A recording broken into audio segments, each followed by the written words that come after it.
right. Good afternoon, everyone. Welcome to our virtual Q&A, and I'm Paul Garcia. I'm joined today with Jeff Shaw, Assistant Head of School, as well as Mrs. Rose Bowden, our Student Success and Wellness Coordinator, and Dave Jugo, who everyone knows well. I am going to share my screen because we've just got some introductory slides to get us started, and but also to let you know too, this is being recorded, so that way you can refer to it after we push it out, especially to view the slides again. And we'll send the slides out as an attachment. And then for those that were not able to participate in the live session, and let me get into my presentation here, sorry, and do that. Okay, so glad you could join us today. And today the focus is on student success and wellness. And as a school, we're very focused on developing the whole child, as you know, mind, spirit, and body, and academically and morally, and character development. And so this is our focus for this month. For our fruit of the Spirit is faithfulness, the faithfulness of God. And so this scripture from Psalm 117, verse 2, "For great is his steadfast love toward us, and the faithfulness of the Lord endures forever. Praise the Lord." So we do indeed praise the Lord, and we're thankful for all the opportunities that we have to partner with you parents to educate your children. And we're so grateful for the privilege and honor to do so. This is an opportunity. We will certainly provide ample time for any questions that you have, whether it's specific to student success and wellness, today's topic, or if it's of a general nature. And so we'll be providing that here in a few short minutes. We wanted to take this opportunity to share a little bit more about the BESTI form and the initiative, and restorative practices, and our newest initiative called Win It Social, some new partnerships that we have. So looking forward to dialoguing more about each of those. And I am trying to navigate my presentation. Bear with me. There we go. So Mr. Shaw, would you like to talk a little bit about the BESTI form and process? I would love to. Thank you for the opportunity.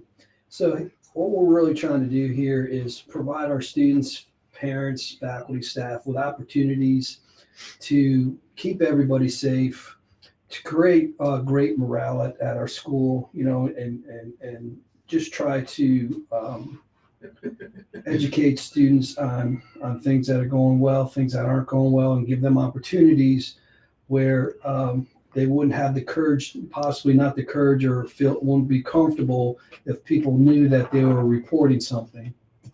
So the first thing we have in line is what's called a BESTI form. And BESTI stands for, it's an acronym for bullying, encouragement, self-harm, threats against a school or person, or internet danger. And so what happens is, if the previous slide, you saw the QR code. Now, by no means are we advocating for our students to pull out their cell phones and use the QR code. That's more for if they're at home, or if parents wanted to report something, you could use this QR code. They also have a link on their class link on their iPads or their Chromebooks. And we have been receiving some forms. And you can see that just part of the form off to the right, where they would go and they would click. If they say they wanted to praise a student, they would click on encouragement and explain on the form why they wanted to, praise this particular student. You also have, if somebody felt like they were being bullied, or they witnessed another student being bullied, they could report these, and it remains anonymous. So I think that's a very important step for us to going towards, help change our culture a little bit. So that's kind of a preview of our BESTI form. And we're very proud that we were able to get this. We've had a few already, and they've kind of turned out to be nothing, which is great. We're very happy about that, but it gives us opportunities to investigate and see if there's more to it. So that's called our BESTI forum. So thank you. Great. Thank you very much. All right. So I'd like to follow up on that and just kind of transition into restorative practices. So, whether it's as a result of a BESTI form that has been completed, right, where an investigation is taking place, or it's come about in another manner where there's been an incident that needs to be addressed, investigated, corrected. Restorative practices are something that are really, really important in terms of making sure that through the process, both the person that has caused harm or foul play, as well as the person or people that have been harmed, whether it's another student or teachers, educators, or if it's adult to adult.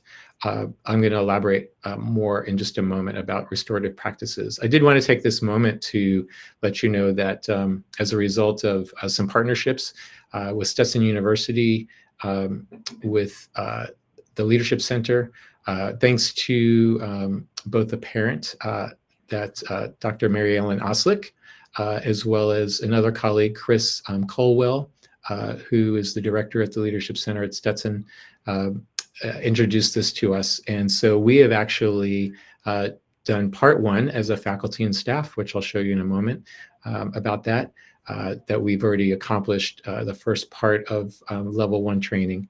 And but the other thing too, another partnership and initiative, which you're going to hear about from Mrs. Bowden, is about Win It Social. And so we've partnered with the Social Institute. And so we're really excited about these new partnerships. They've really given us access to wonderful research-based protocols and standards and practices and opportunities for us to train our team. And so that our team then will train our students. And so then it just goes forward from there in terms of just really being the best that we can be in educating the whole person, the whole child. So restorative practices, as I was saying, we started the first half of the level 1 training as a professional development. And really what being restorative is about is developing strong relationships and creating a community of learners that take responsibility for how their actions positively or negatively impact the community. So as I've already highlighted, this training was led by Dr. Chris Colwell, and we are very grateful. He's an incredible, just such a tenured educator. I think he's taught at every level. He's been an administrator. He's served at the district level in several counties, and is now on teaching staff at Stetson. So this has really helped us to, as a redemptive community, that's a term that I don't know if you've heard us use before. But one of the things that we're very centered on is making sure that students and or adults who make a mistake, whether it's intentional or unintentional, that they are redeeming their behavior, right? And redeeming any communications that may need to be redeemed. In addition to that redemption process, or part of that process, in other words, kind of completing the loop, right, relationally, we want to make sure that everybody that's involved in whatever the situation is, that the relationship between the individuals, both those that are responsible for the negative or behavior or incident, as well as those who have been on the receiving end, that those relationships, we work towards restoration, right? And that the relationships then become healthy again. And that's a process that sometimes can be accomplished in a short amount of time, but depending upon the situation and circumstances, it may take more time. And so, but that's something that we are committed to as a school, as an institution, because we center in on relationships, and that having healthy relationships. This is not something that young people, especially, right? They don't come out of the womb knowing how to have strong, healthy relationships, especially when maybe conflicts arise or harm is done. And so we wanted you to know the level to which we are training ourselves at St. Barnabas Episcopal School to be facilitators of strong and positive and healthy relationships. And so that's just kind of an overview of restorative practices. One more slide on this topic, just to kind of show you some of the guiding questions of a restorative practice that we will be implementing. And we have been, to a certain extent, implementing a lot of these, especially on the investigative side, right? But when you look to the right side of this, the right box, to help those harmed by others' actions, right, it's important that we are engaging in this process with those who have been on the receiving side of inappropriate words, inappropriate actions, or harmful behaviors and actions, right? And that we're giving some, in some instances, it would be appropriate to say victims of these situations, the opportunity to be heard and to be able to express the impact, right? And what they think is necessary to make things right for them and their benefit. We know when feelings are involved, right? Not everybody, it's not a cookie cutter situation. So we have to make sure that we're attending to each individual's feelings as well as their need for restoration. So I just wanted to let you know that this is an intentional practice that we engage in, and that it's really, really important that relationships, again, are restored to the best of our ability. And so that includes parents often, right? And so we wanted you to know that we think of you, we include you, and if you would like more information about this, please don't hesitate to let us know, okay? We're gonna now move on to Win at Social, and so I'm gonna turn it over to Mrs. Bowden. Do I need to turn on my mic? Can you turn off? Nope. No? Okay. And I will start the video when you're ready. Okay. Hi, everybody. This is Win at Social, and there's a little graphic there that talks about in the classroom, but also, again, as a whole, everyone here will practice. We play to our core and character. We use our mic for good. And so the whole platform is based on most of our children are using some sort of device, and how can we incorporate that device with a social emotional learning curriculum, and how can we use that power for good? The device has a lot of power and it can bring on a lot of negativity, but it can also bring on a lot of good. So we want to focus on the good and what it can do for them and impact in their lives, as well as the culture of our school. So we can go ahead and start with the video. All right. Of 9 game-changing moves that will empower and uplift your entire school community. With these 9 latest enhancements, you will further strengthen your school's impact and ability to win at social. As you equip your students with modern life skills, you'll gain a deeper understanding of their needs and experiences through Win at Social insights. So let's dive in and explore these moves that will expand your impact this year. Let's start with students. Move number 1, empower more students than ever before. With Win at Social, you can empower students from high school seniors all the way down to now 3rd grade. Unlock our newest 3rd grade lessons inspired by students and teachers at partner schools across the country. These interactive lessons will immerse your 3rd graders in an exciting choose your own adventure, exploring the world of choices and their ripple effects.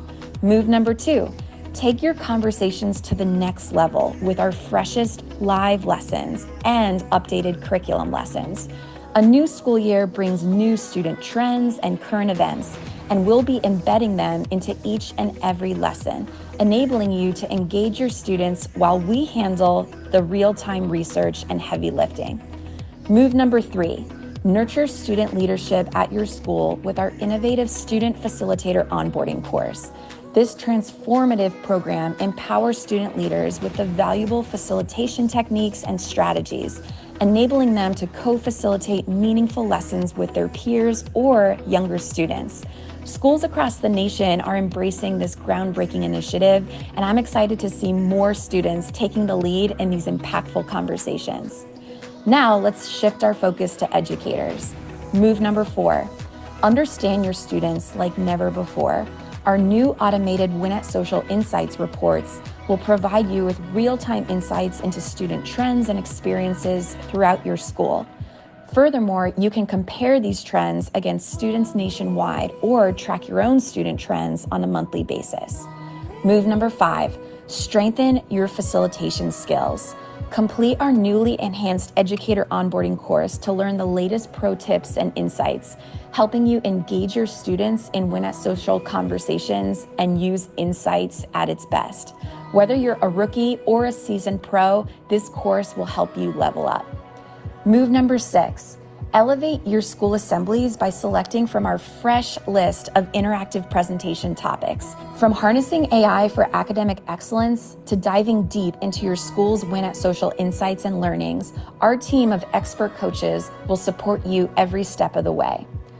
Recognizing that the most effective approaches involve everyone, let's focus on the third and final group, families. Move number 7, strengthen the partnership between parents and your school. Now you can more easily update all families following each Win at Social conversation by sending them the family huddles. These student-approved conversation starters about current events, tips, and trends build trust between families and students, equipping them to make thoughtful, timely decisions. Move number 8, keep parents ahead of the curve. This year, get ready for the debut of new platform playbooks, highlighting the latest apps used by students. All platform playbooks and family huddles are also now available in Spanish to support even more students and families. Move number 9, engage your parent community, no matter how busy they are. Our new asynchronous course for families allows parents to learn about navigating social media and tech positively at their own pace, accommodating their busy schedules, whether they're busy with morning school drop-off, evening practice schedules, or other commitments. And the best part, everything we offer is co-created by students across the country, and our Student Ambassador program is stronger than ever. We're taking our Student Ambassador program to new heights this year, offering students more leadership opportunities, both synchronously and asynchronously, to accommodate their different schedules and commitments. As technology advances and students' experiences evolve at a rapid pace, the Social Institute is honored to be your trusted partner in supporting student well-being and fostering positive decision-making. Let's level up together and help students win at social. It's never been a better time to amplify student voice, enhance school culture, and expand your impact. So, ready to level up? Okay, so we are really excited about this new program. At the beginning of the school year, Mr. Shaw put together a committee called Creative Culture Cutting Edge, something like that, sorry. And it was our stakeholders, so some community members from the church, parents, and a few faculty members, including myself. And we sent out a parent survey, and when we got the survey results back, a lot of it had to do with the things that were happening via social media, and those things were being brought onto our campus. And so we thought to ourselves, well, how can we kind of incorporate much of what we're already doing and then expand upon that and create a more positive environment? And then we found this Win at Social. And so we have purchased it, and we'll roll it out at the end of this month. And I'll show you on the next slide some of the topics, and we can pick and choose what we want. And we're going to roll some out for the next of 9 game-changing moves. Okay. The true rollout is for the 25-26 school year. And so that is going to happen, but you'll see some, your kids will come home and talk about a couple of topics that we plan to do in March, in April, and in May. Most of this will be done during the school day. We will incorporate some things, as you saw from the video, that we can do large scale assembly style with our crew time. And there are student ambassadors that we will be able to pick and have them work in a leadership capacity.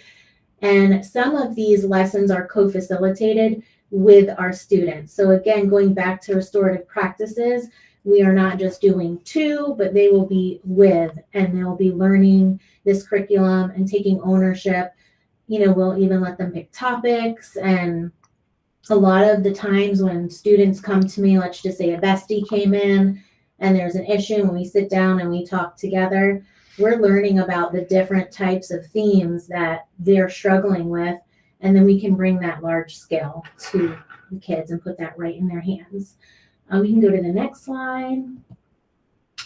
Here are some of the sample topics.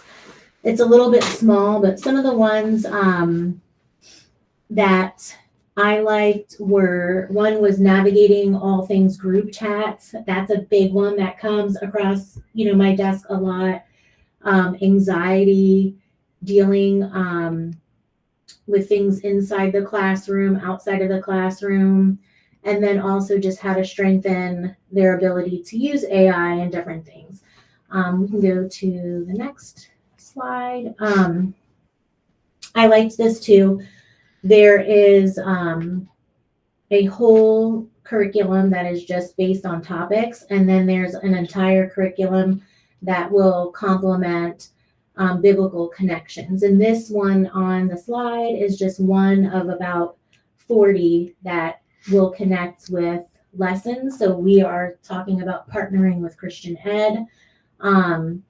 And so I like the cyber back. That's something that when you delve more deeply onto the parent side, instead of like cyber bullying, it's called cyber back. And that means like having someone's back and doing things for good and using your device for positivity. Go to the next slide. And then here is the parent access. So when you, at a later time, or any of the families that view this later, where it says click here, you can click that and it'll take you to this flyer that's on the slide, and you'll see the QR code. Activate the QR code, and then that's our school's code. And I think that the parents are going to be really excited about what is on the back end of this program for them. So if I pull out a lesson, and let's just say it's navigating all things group chat, the kids go home, we push out something and say, this is what they worked on today for their social curriculum. Then there is a whole lesson, if you will, for parents to go in and follow up with, and they can do that during their dinner time or on their ride to practice with their child or whatever it is. And there are also educational things. So I'm sure many of you are experiencing, as you've given your child a cellular device, they're asking for this app, they're asking for that. They have so many of those apps, and basically outlined and telling parents, okay, this is what this app is. This is the securities that you can put in place if you're going to allow your child to have that app. So there are just so many comprehensive things about this program that we thought really was inclusive for the entire community to be able to be a part of. Did I miss anything? No. Thank you. I thought that was a really comprehensive way to describe it, but in a short amount of time. So thank you so much for helping us to put all this together and launching this. We're really, really super excited about these new partnerships and these initiatives, just to help us grow beyond what we've already been doing. And the biggest thing that I want to emphasize too is that, we've looked for not only partnerships that provide best practices, but they're really the gold standard nationally. And, in connecting our educators, my professional team and support staff with the highest level of training and support. And so I just wanted to be able to share that. The other thing too, that's really exciting is that we've been able to engage in these partnerships and cover the fees for these initiatives through grant funds. And so it's been over and above funds that we've had set aside that we've been able to bring them on sooner than later. And so that's exciting as well. I just want to emphasize before we go into question and answer, open question and answer dialogue, that we hope you found the presentation portion of this Q&A session, informative, and that you're encouraged by the new initiatives at St. Barnabas. If you have any questions regarding the programs, the initiatives, or anything related to your students' well-being, as well as the well-being of our faculty and staff, and you all as a family, please don't hesitate to reach out to us. And that we're here to support you. So let me move on to our next slide. And just to emphasize, as we open it up for just general questions and answer related to whether it's today's dedicated session or just of a general nature, I would like to ask and remind everybody that if you have any individual specific concerns or questions related to any personal individual student related matters, please contact us directly. So today during this session, we keep things of a general nature, but we have an open door policy, so please don't hesitate to reach out to us, whether it's by email, phone, or to meet in person. We'd love to be able to address any particular individual related matters with you, one-on-one. All right, so feel free to either post a question in the chat box, or if you want to unmute yourself and ask away, feel free.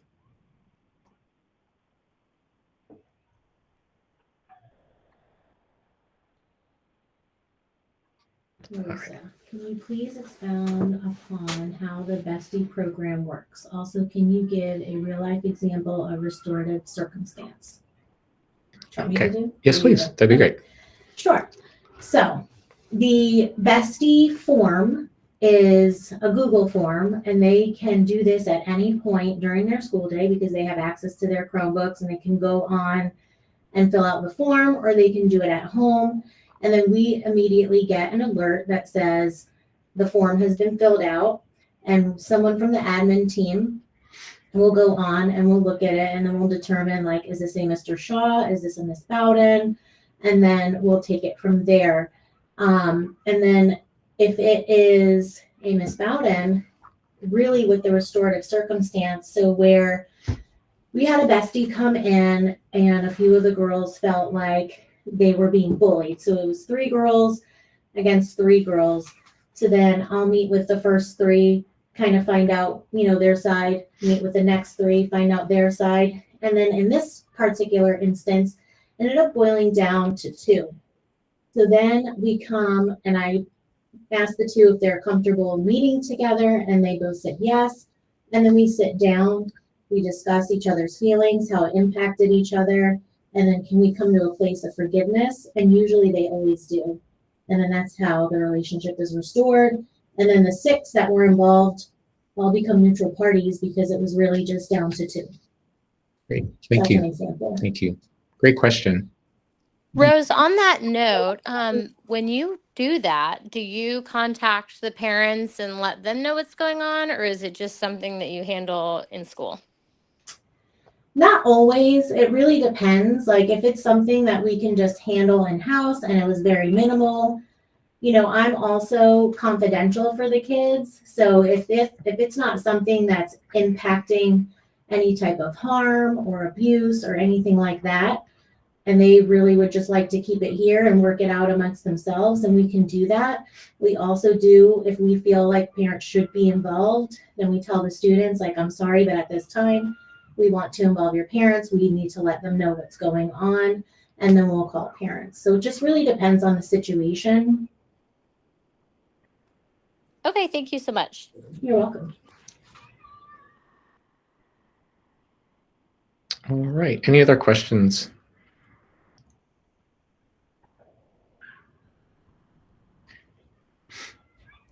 I know people get shy on a group session like this, and it's certainly understandable. I would love to encourage everyone to feel free again to reach out if you have any questions of a general nature or something specific to your particular child or children. Please don't hesitate to reach out. Again, here's our contact information, and we are more than happy to make ourselves available to you. So I want to thank everybody for joining us today, and please also feel free to share with me any topics of interest that you would like maybe future virtual parent Q&A sessions to be focused on. God bless you. Have a great Shrove Tuesday, and tomorrow the start of Lent season. We hope to see you tonight at the pancake supper. Let's have breakfast for dinner together and celebrate our community. Take care.